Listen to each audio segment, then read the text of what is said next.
Tahimik ka. Hindi ka pala sagot.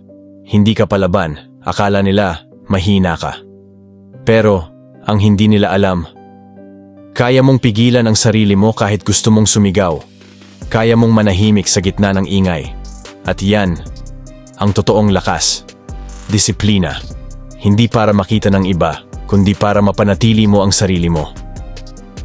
Sa video na ito, malalaman mo kung bakit ang mga tahimik, sila ang may pinakamalalim na kapangyarihan.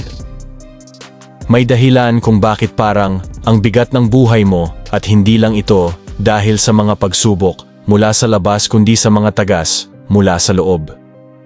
Bawat salitang binitawan ng walang pag-iingat, bawat emosyon na hindi mo kinilala, bawat pisong ginastos sa bugso ng damdamin, bawat pag-iisip na pinabayaan mo lang pumasok, doon nauubos ang lakas mo.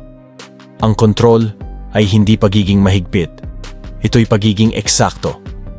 At karamihan, hindi umaabot dito. Hindi dahil kulang sila sa potensyal, kundi dahil hindi sila naturuang panghawakan ang sarili nilang enerhiya. Nagsasalita sila kahit dapat tahimik. Agad-agad silang tumutugon kahit dapat huminto muna. Gumagastos sila para lang mapabilib ang ibang tao. At iniisip nila na lahat ng pumapasok sa isipan nila ay totoo at dapat paniwalaan.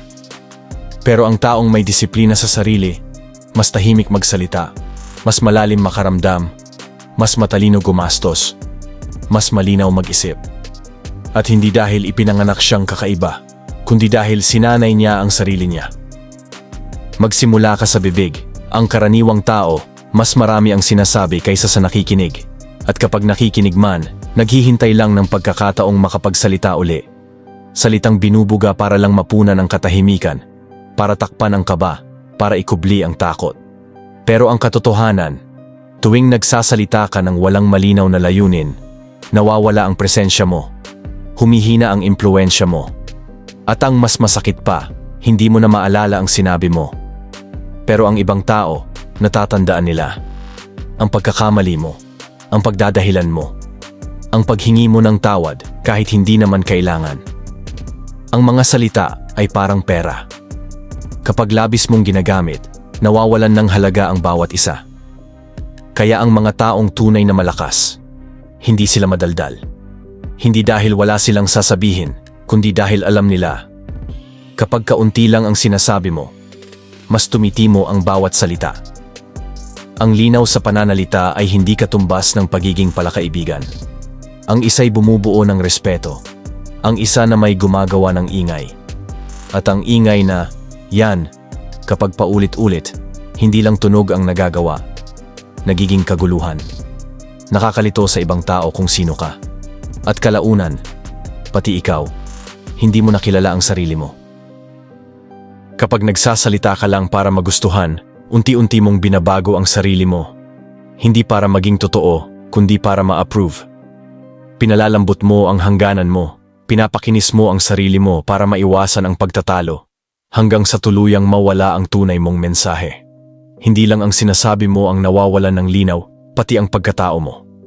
Sabi ni Socrates, ang pinakamagandang paraan ng pamumuhay ng may dangal ay ang maging totoo sa kung sino tayo, hindi lang ang pagpapanggap. Walang dangal sa pananalitang peke. Kapag ang boses mo ay naging salamin lang ng gusto mong marinig ng iba, hindi na ito sayo. Totoo ito. Pinalaki tayong maniwalang ang pagiging likable ay tagumpay, na ang pagiging agreeable ay ligtas, at ang pagiging charming ay katanggap-tanggap. Pero may kabayaran yan. Pinagtataksilan mo ang sarili mo sa maliliit na paraan. Sumasang-ayon ka sa mga bagay na hindi mo naman sinusuportahan. Nanahimik ka kahit alam mong may dapat sabihin. Ngumiti ka kahit hindi naman magaan ang pakiramdam mo. At sinasabi mong peace of mind lang ang habol mo. Pero sa totoo lang, iniiwasan mong harapin ang sarili mo. Kasi ang pagsasalita ng may linaw, kailangan ng lakas ng loob. Kailangan mong magsabi ng totoo kahit walang pumapalakpak. Kahit hindi ka sikat dahil sa sinabi mo. Kaya ang tanong, handa ka bang maging malinaw? Handa ka bang sabihin ang totoo kahit hindi ito palakpakan? Handa ka bang magsalita ng may direksyon, imbes na para lang tumunog magaling? Doon mo makikita ang totoong kapangyarihan mo. Sa pagpili ng katahimikan, hindi dahil takot ka, kundi dahil may kontrol ka. Ang emosyon ay parang alon, lalakas, tatama, lilipas. Pero ang karamihan, nilulunod nila ang sarili nila, hindi dahil malakas ang alon, kundi dahil hindi sila marunong lumangoy. Kapag nagalit ka, nag-react ka agad. Kapag nalungkot ka, bumagsak ka agad. Kapag kinabahan ka, tumakbo ka agad. Pero ang taong may disiplina sa sarili, humihinga muna. Hindi dahil hindi siya nakakaramdam, kundi dahil pinipili niyang maging kapitan ng barko niya.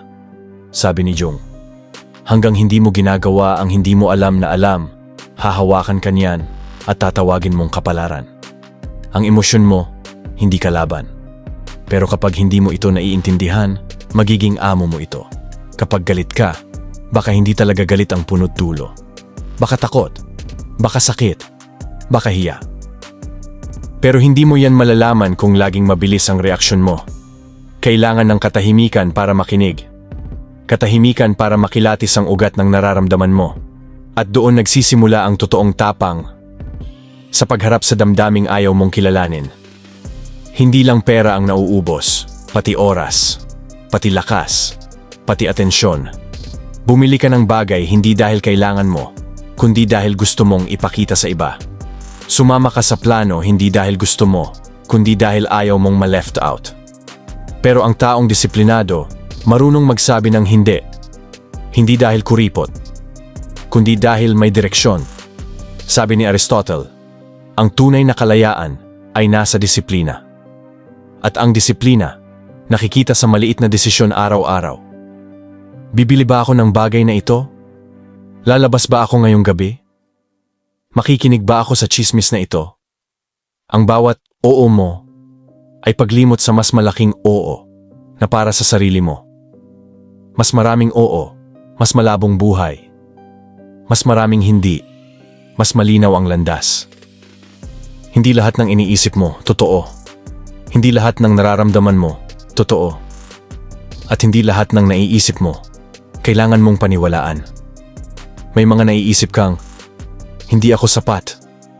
Laging ako ang mali. Hindi ko kaya. Pero sino nagsabi niyan? Ikaw. O yung boses na pinakinggan mo mula pagkabata? Ikaw. O ang trauma na di mo pa naharap? Ang isipan ay parang hardin. Kapag pinabayaan mo, tatangkad ang damo, tatabunan ng bulaklak at magiging gulo. Pero kapag inalagaan mo, pinili mo ang iniisip mo, binantayan mo ang iniimbita mong boses, magkakaroon ng kaayusan. Sabi ni Marcus Aurelius, ang kaligayahan ng iyong buhay ay nakasalalay sa kalidad ng iyong iniisip. Kaya kung gusto mong magkaroon ng direksyon, ng kalinawan, ng kapayapaan, huwag mong hayaang ang isip mo ang magmaneho. Turuan mo itong sumunod. Ang tunay na disiplina, hindi lang tungkol sa alas 5 ng umaga routine o productivity hacks. Ito ay sa pagpili ng katahimikan kaysa ingay, pag-unawa kaysa galit, pagtanggi kaysa pagpaoo, at katotohanan kaysa kaginhawaan. Ito ang paraan ng mga stoic, ng mga pilosopo, ng mga taong hindi lang nagtatagumpay sa labas, kundi panalo rin sa loob. Kung gusto mong mabuhay ng may kapayapaan, hindi mo kailangang baguhin ang buong mundo. Simulan mong panghawakan ang sarili mo. Doon nagbabago ang lahat.